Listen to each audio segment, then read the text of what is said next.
Cancel ही कर दी गई, examination ही cancel कर दिया गया भैया, एग्जामिनेशन ही कैंसिल किया गया, पोस्टपोन कर दिया गया। तो अब जो गड़बड़ी या सही, तो अब तो नया कमेटी तय करेगी ना, और बच्चों से, स्टूडेंट से भी बात करके तब वो किस रूप से उसका लिया जाएगा। फर्स्ट एग्जामिनेशन में कटअप जो लिया गया था वो गलत था। अब बच्चों से हम यही आग्रह करेंगे, यदि आप जो आपके भीतर बिल्कुल था कि हमारे साथ नाइंसाफी हुई है, और बिल्कुल ये सच है कि अब वैकेंसी नहीं है, अब नौकरी नहीं है किसी भी विभाग में, बैंकिंग तो बंद ही कर दिया, रेलवे और आर्मी के अलावा कोई उम्मीद अब इस कंट्री में मुझको नहीं लगता है कि है। 26 जनवरी गणतंत्र दिवस है, मगर जाप सुप्रीमो पप्पू यादव खफा और नाराज होकर महेंद्रू रेलवे बोर्ड पहुंच चुके हैं। इनसे बातचीत करेंगे। पप्पू यादव आरआरबी और एनटीपीसी के छात्रों के साथ लगातार खड़े हैं, और इस बीच पप्पू यादव महेंद्रू पहुंचे हैं। आप तस्वीरें देख सकते हैं, तमाम अधिकारियों से लगातार बातचीत कर रहे हैं। इस बीच पप्पू यादव से हमने बातचीत करने की कोशिश की है। पप्पू यादव क्या कुछ कर रहे हैं, जरा आप वो सुनिए। देखिए, 2-3 बात समझिए। हमारी चेयरमैन साहब से लंबी बातचीत हुई, सेक्रेटरी साहब थे, और हम तो ये तय किए थे कि हम लोग को अनिश्चितकालीन गांधी थॉट पर आगे में बैठ जाना है, भूख हड़ताल पे। लेकिन चेयरमैन साहब से जो डिटेल बातचीत हुई, इनमें इनका 2-3, एक रेलवे बोर्ड ने एग्जामिनेशन को स्थगित कर दिया, रेलवे बोर्ड ने एग्जामिनेशन को स्थगित कर दिया। एक कमेटी बना दी 5 सदस्य, जिसमें ऑनलाइन उनको भी सुनेंगे जो कंप्लेंट है, वो बात करेंगे। ये नहीं कि सिर्फ वही, हम लोगों ने आग्रह किया है कि स्टूडेंट लीडर भी 4-5 आप उनको ऑनलाइन सुने, वर्चुअल। एक दूसरी चीज़, ग्रुप डी का भी एग्जामिनेशन रोक दिया गया। ग्रुप डी में जो गलत, मतलब ये सबसे बड़ी आपत्तिजनक ऑर्डर थी मेंस और पीटी का, और उसके बाद फिजिकल और मेडिकल का 4-4 एग्जामिनेशन ग्रुप डी में, ये कहीं से भी बच्चों के लिए सही नहीं था। तो उनकी वो 5 कमेटी वो भी जांच करेंगे।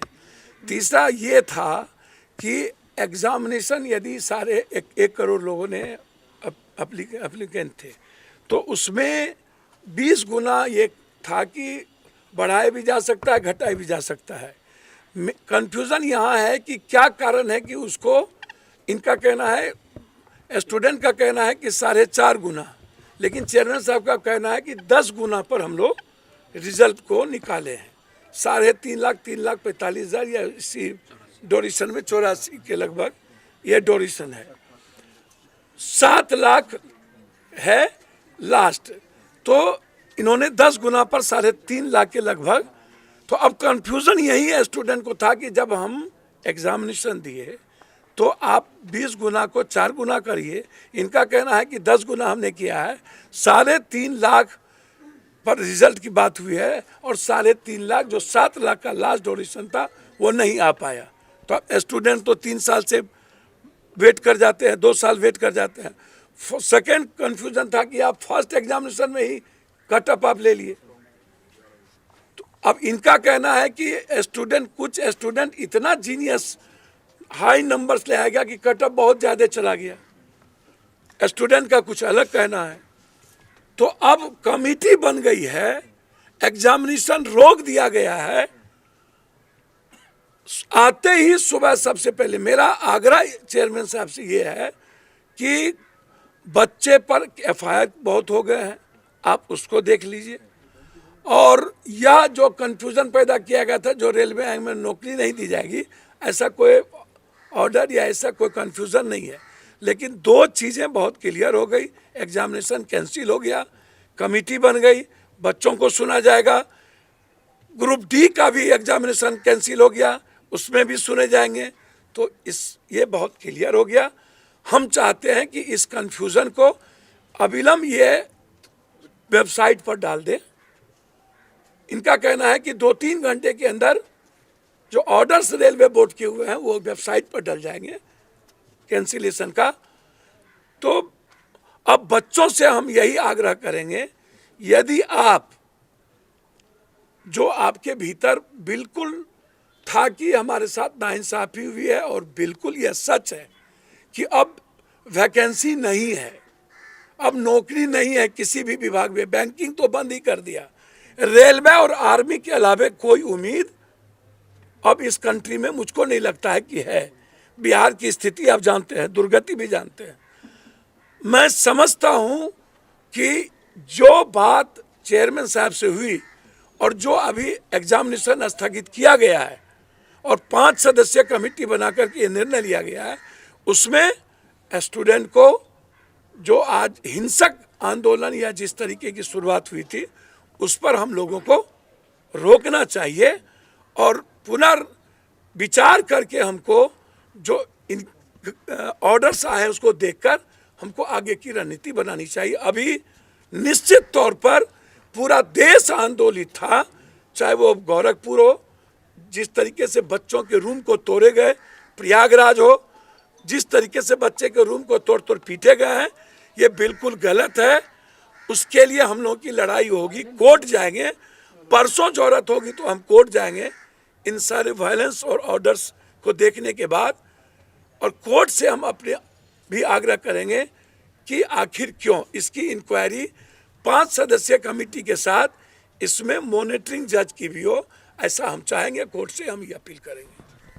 क्या रिजल्ट में जो गड़बड़ी की बातें सामने आ रही थी उस पर कोई बात हुई? देखिए, जब कैंसिल ही कर दी गई, एग्जामिनेशन ही कैंसिल कर दिया गया, पीटी और मेंस का एग्जाम कैंसिल हुआ, रिजल्ट में जो गड़बड़ी आ रही थी भैया एग्जामिनेशन ही कैंसिल किया गया, पोस्टपोन कर दिया गया। तो अब जो गड़बड़ी या सही, तो अब तो नया कमेटी तय करेगी ना, और बच्चों से स्टूडेंट से भी बात करके तब वो किस रूप से उसका लिया जाएगा। फर्स्ट एग्जामिनेशन में कटअप जो लिया गया था वो गलत था, और ग्रुप डी का तो अभी ऑर्डर आया ही था पीटी और मेंस का, तो ग्रुप डी का तो अभी एग्जामिनेशन नहीं ना हुआ। एग्जामिनेशन तो रेलवे एनटीपीसी का था ना, उसमें शंका थी कि क्या कारण है कि हमको 4 गुना कर दिया गया, क्यों ऐसा, क्या इसमें तो घपला नहीं हुआ है। तो ये चीज बहुत क्लियर चेयरमैन साहब ने कहा है, और मैं इन पर ट्रस्ट करूं और रेलवे बोर्ड के इन चीजों पर, तो मुझको लगता है कि निश्चित तौर पर हमारे बच्चों को अपनी बात कहनी चाहिए, और रेलवे से अपील करेंगे कि जहां वृक्ष होता है छाया वहीं होता है। आप ही से लोग लड़ेंगे, आप ही से उम्मीद करेंगे। थोड़ा सा बच्चों को अपनी नजरिए से, बाप के नजरिए से देखिए, और बच्चों के पास कोई रास्ता भविष्य का नहीं बचा है, इसीलिए बच्चे आंदोलित होते हैं। कुछ बातें आती है, कोचिंग, बराबर ये बात आती है, कोचिंग कोचिंग कोचिंग। मैं ऐसा मानता हूं कि कुछ कंफ्यूजन कोचिंग से भी उठती रही है, ये बात सही है। सभी एक तरह के नहीं होते हैं। कोचिंग का मनसा क्या होता है? कोचिंग का मनसा होता है यदि 3.5 लाख पर हमारा रिजल्ट आउटपुट आ रहा है तो हम उसको कम से कम 7.5 लाख कर दें, और उसमें बच्चों के साथ उनका भी वेस्टेड इंटरेस्ट होता है, तो बच्चे थोड़ा कंफ्यूज्ड भी हो जाते हैं। लेकिन जो अभी घटना घटी उसमें बच्चों का निर्णय है, मैं मानता हूं उसमें कोचिंग का इंटरफेरेंस नहीं के बराबर है। बच्चे ने खुद अपने भविष्य को सुरक्षित करने के लिए पूरे कंट्री में यह आंदोलन किया है। यदि कोई बात इस तरह की आ रही है शासन प्रशासन के द्वारा कि अमुक कोचिंग के पर फायर किया जाएगा, तो हम ऐसे चीजों का भी विरोध करेंगे कि आप आंदोलन को किसी व्यक्ति के कोचिंग से घसीट लीजिए।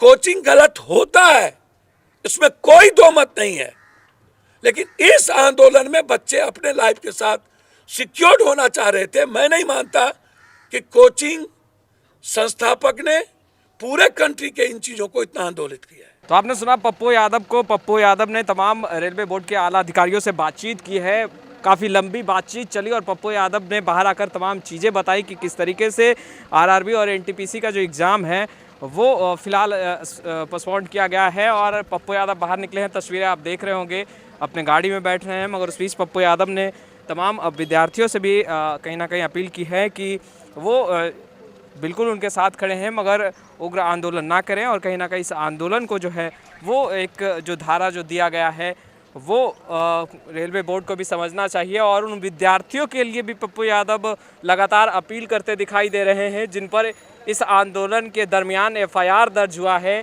साफ तौर पर पप्पू यादव का कहना है कि बेशक जो छात्र थे वो थोड़ा नाराज़ चल रहे थे और उस बीच छात्रों से कुछ गलती हुई है तो उन्हें जो है वो एक पिता के रूप में माफ़ करना चाहिए रेलवे को। और इस बीच देख सकते हैं पप्पू यादव महेंद्रू के रेलवे बोर्ड पहुंचे थे, तमाम अधिकारियों से बातचीत कर रहे थे। बाखूबी आपने सुना है पप्पू यादव को। खैर, लाइव सिटीज़ के साथ बने रहे। कैमरा पर्सन गुड्डू के साथ मैं वसीम, लाइव सिटीज़ पटना।